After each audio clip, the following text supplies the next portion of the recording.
Amazon Flex worth it in 2026? Well, there's a lot of people out there who would say, no it isn't. So that's it. Thanks for watching, I'll see you next time.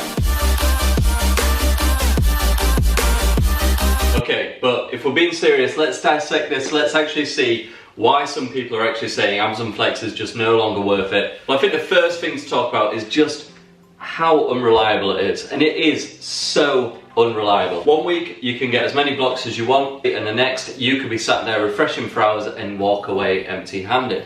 So it is not guaranteed work, and once people realise that, and they realise that it can actually be kind of difficult to get the blocks if you don't know what time the blocks are released, or if it's just not that busy and there's too many drivers, then that is typically when people start to walk away. And that is the reality of the situation. This really ebbs and flows, unfortunately. If you're sat at home right now thinking, well yeah, I should be doing a flex right now, but I can't actually find one. Well, unfortunately, it is the case, it does ebb and flow. And again, there could be a couple of reasons for that. It could literally just be that it's a quiet time of year, everyone's on holiday, and there's just not as many orders coming through. It could be that they've hired a ton more van drivers at the depot you frequent, or it could just be that they've just onboarded a load more flex drivers. There's many reasons for this. And when you're all trying to go for the same 10 blocks, if there's 50 to 100 people at any one time trying to get them, well, unfortunately, that's what's going to make it harder. So another reason why people are maybe saying it's not worth it is, over the years, let's face it, you are going to be doing more miles. When I first started doing flex, it was 2021, and I swear they would send you about 10 miles down the road from the depot. You'd have a good amount of parcels, you'd still have to work for your money, but you weren't doing anywhere near the amount of miles you were doing. Now it's not uncommon for you to scan your route and find out it's sending you 45 minutes to an hour away. And I know that certain times of the day are typically when they're going to send you on these sort of longer routes with less parcels, but I'm talking the mornings, I'm talking the afternoons between 1 and 2 p.m. and even the evenings. It's not uncommon now for you to have these high mileage routes, and they seem to be getting worse rather than better. Another thing is just the sheer cost of it. It's no secret that petrol prices and diesel prices have come up recently.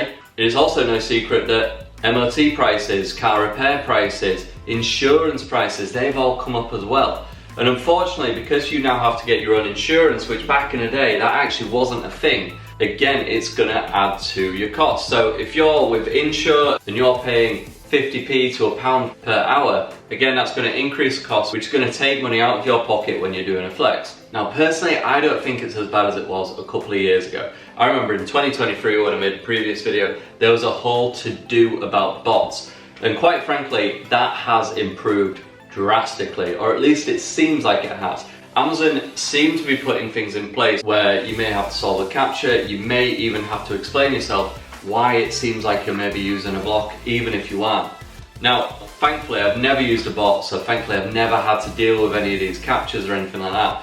But unfortunately, there are still people using bots out there. If you're using them, you better stop, because again, Amazon will find out and they will just terminate your account. But some people still do use them. And unfortunately, for honest flexers like you and me, it can take a block away from us when we see one. Now, the final point I want to make before we put a bit of a positive spin on this is that the surges are kind of a thing of the past.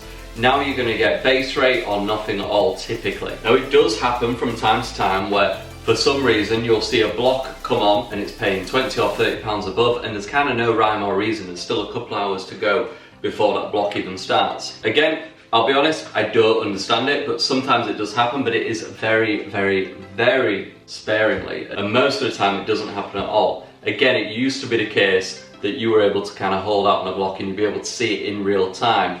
Sort of sit there, and then it would surge and somebody would take it, or maybe you would even grab it. And similarly, reserve blocks. Has anyone got a reserve block in the last month or two? I've not got a reserve block in the last month or two. So personally, I think they've onboarded a whole bunch of new drivers. Clearly they're going to do it in phases where they're going to onboard new drivers, maybe shortly before an Amazon Prime Day or shortly in preparation for it. Alright, let's shift gears and make this a little bit more positive. What are some good reasons to actually do flex? Well, first and foremost, the money. The money actually isn't too bad now.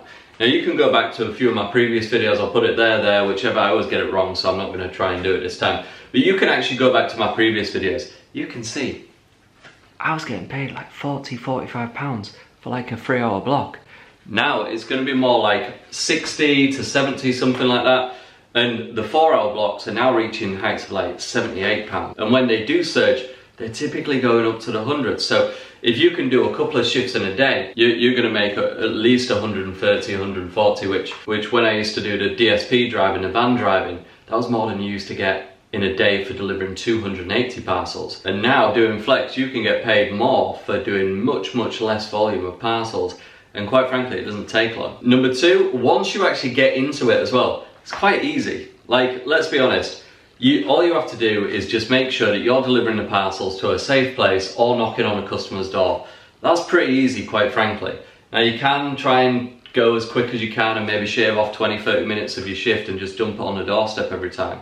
But again, you're going to be marked down for that, and eventually if you do it too much, you're probably going to be off-boarded for doing that. Quite frankly, right now it fits really well around my life. Again, I'm a busy father, I've got a business I'm launching off the ground, I've got a part-time job as well, I've got 2 kids. This gig work does really fit quite well into my life. And if it fits into my life, I can guarantee it can fit into your life as well. So the final closing thoughts on this, can it be difficult? Absolutely. And is it frustrating when you're spending 20-30 minutes refreshing, you see the blocks, you're trying to grab every single one of them, but they've gone like that because there's so many people doing it? Of course it is. But you know what, eventually when you do get the block, yeah, there's a little bit of trouble now, but you are getting paid a lot more for it as well than what you used to do 2 or 3 years ago. So, it's in no way a promotion for it. Is it worth doing Amazon Flex in 2026?